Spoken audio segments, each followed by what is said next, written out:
Hi, this is Random Rob. Welcome back to the new show. So last time I talked about The Prisoner and how it holds up in the current day. And I mentioned that I wanted to talk about an anime series that I felt had similar creative crush issues. But as is often the case with life, I found while I was working up talking about this subject that there were a couple of other things I wanted to talk about this week. One of them being the game Dead Space, and the other one being the game Blade Runner by Westwood'S Studios. So instead of making 3 short videos, I'm just putting it all together in one video smorgasbord. What is Ergo Proxy? Ergo Proxy is an anime that came out in 2006. It was directed by Shuko Murase, who's probably best known to American audiences for his beautiful character designs for Final Fantasy IX. He directed his first anime series in 2002 with Witch Hunter Robin. Ergo Proxy was written by Dai Sato, a prolific anime screenwriter and musician. He had worked on such series as Wolf's Rain, Ghost in the Shell Standalone Complex, Cowboy Bebop, Eureka 7. And as far as I understand it, Ergo Proxy was really a passion project of his. And during the run of Ergo Proxy, I think he ended up writing about half the script. Ergo Proxy is of particular importance to me because at the point when it comes out is what I tend to view as the last great age of anime, from the mid-90s to the mid-2000s. This was the point when a lot of traditional anime directors were given the chance to really kind of show their stuff and go wild. Anime was really beginning to pick up as a popular form of entertainment in the US. There was a lot more money being put into English dubs. The voice acting improved. And it really felt like the days of, poor Japanese translations and mediocre voice work were finally in the past. It seemed like anime at that time was finally becoming like a serious art form. Recent anime that I've seen just doesn't grab me as much as the post-millennium stuff. Like shows I mentioned earlier, Cowboy Bebop, Ghost in the Shell, Serial Experiments Lane, Kino's Journey, Planet ES, Gunslinger Girl, Rin, Daughters of Nemesis, Black Lagoon. And Ergo Proxy has that. It's full of ideas. It feels really epic in scope. The story of Ergo Proxy revolves around the relationship between Vincent Law, who is a seemingly humble robot repairman, and Riel Mayer, who's the daughter of the leading council member in the domed city of Ramdo, at some unspecified point in the future. There had been an ecological catastrophe, like in Logan's Run. Domed cities were built throughout the world, and that the great bulk of humanity had moved off into space in colony ships, like in Wall-E, and were waiting to return to the Earth at some point in the future. At the point in this future history where Ergo Proxy takes place, there's been a systemic breakdown in the machines, caused by something called the Cogito virus. What the Cogito virus does is turns the robots into emotional beings, giving them a whole set of self-motivation and self-obsession, and more often than not, driving them mad. This brings up one of the most unique and nuanced tropes of the show, that the robots, or auto-raves, are being infected by the Cogito virus and acting more and more human. The humans who've been being cloned and recloned for generations have become more and more robotic. In addition to that, you have the existence of the proxies, which no one in the cities is supposed to know about. And the proxies were super beings, genetically engineered, maybe by the creators of the cities, and that they're chained up and drugged and kept in these facilities under the city, and they have their power drawn off them to power the cities. As we find out at the end of the first episode, Vincent Law, the humble auto rave repairman, seems to be a Proxy himself. Or that is, he is Ergo Proxy, and Vincent Law is his secret identity. But he suffers from amnesia, and he doesn't really know that he's the Proxy. After the Proxy for Ramdo, named Monad Proxy, escapes and tries to kill Vincent, he turns into Ergo and kills her, and then flees the city. He meets up with Pino, a little girl robot who is supposed to be a substitute child for this family that has abandoned her. He's pursued by Riel Mayer, who wants to discover who he is and what the proxies are, as all her attempts to get information from the city computers are getting stonewalled. In fact, she realizes as the show goes on, nobody seems to know exactly what the proxies are.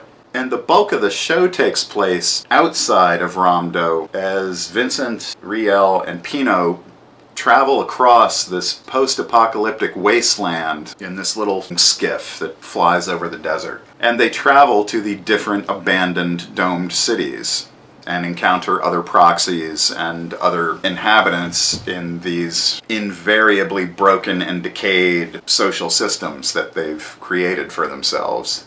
And this is really where the series is at its most entertaining. There's one episode, I forget the title of it off the top of my head, but it involves a shopping mall domed city, like a giant Walmart, where Riel and Vincent keep running across copies of themselves. It's a really good one. Every time Vincent encounters another proxy, he ends up getting into a life or death battle and fighting them and killing them. And this becomes a running thread throughout the story, that Vincent is unaware of the fact that he seems to have been programmed to do this exact thing. All of these ideas and concepts are great fodder for a sci-fi show, but it's clear by the time you get to the last 4 or 5 episodes of Ergo Proxy that the writers had completely run out of gas. And there is so much pretentious philosophical double talk about, what is the nature of man? What is our reason for being? I mean, you will hear the expression raison d'etre dropped more in Ergo Proxy than in a college philosophy class.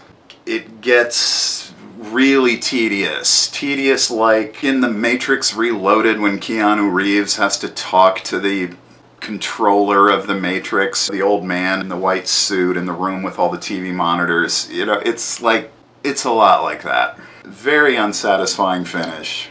I mean, there's even an episode called Who Wants to Be in Jeopardy, where I guess for lack of any other ideas for what to do, the writers have Vincent playing a game show similar to Who Wants to Be a Millionaire, where the answers and questions in the game are all the backstory of the show.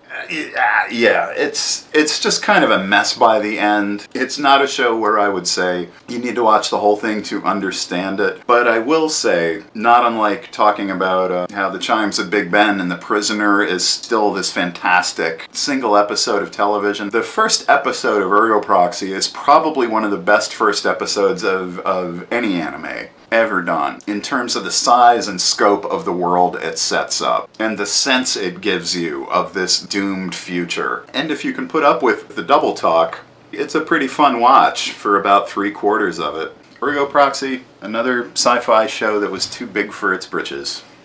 So moving on to Dead Space. Yesterday I was watching some Ars Technica videos, War Stories playlist, and I really enjoyed Glen Schofield's talk about being the creative director of Dead Space. And I listened to him talk for about an hour, and then I was like, damn it, I gotta install that, I gotta play that again. It's been too long. What a great horror game that was. And the question it made me think of all the video games to get movie treatments that are usually not very good, how could you not make a horror movie out of Dead Space? I don't know. I don't get it.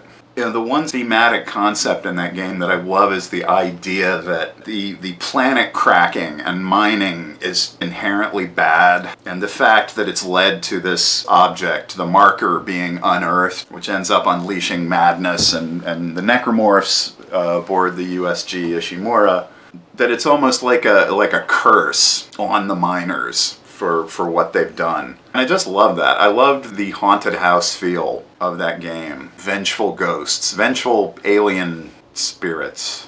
You know, kind of like Quatermass and the Pit, but blown up to space opera sized. And as a personal note on it, when I first got Dead Space, I got it for my PS3. At the time, I was living in a friend's basement, and it was kind of dark and scary. And I put that game on. I think I played about 40 minutes into it, and was just like, fuck this, I don't want to play this. And I got all pissed off.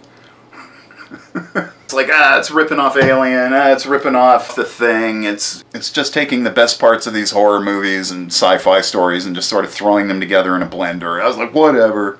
And I wasn't able to admit to myself that the game scared the hell out of me. And I didn't pick it up again, I think, for about a year. And I finally did. And I was living alone at the time, and I'm like, I'm going to play this fucking game. I'm going to get through it. And I was so glad that I did. Because to me, it was just one of the most defining horror genre games of that time. 2008, when it came out. It took everything that the Resident Evil series was doing at the time and just made it better. And really incredible sound design. Not enough horror games really take the time with sound. I just think it almost always makes a better horror game when the sound design is layered in from the beginning. The same way it was in the first Silent Hill games. The sound design of Silent Hill 1 alone made it so different from other games of that time. Okay, so Westwood Studios Blade Runner. A couple of reasons I wanted to talk about this game. One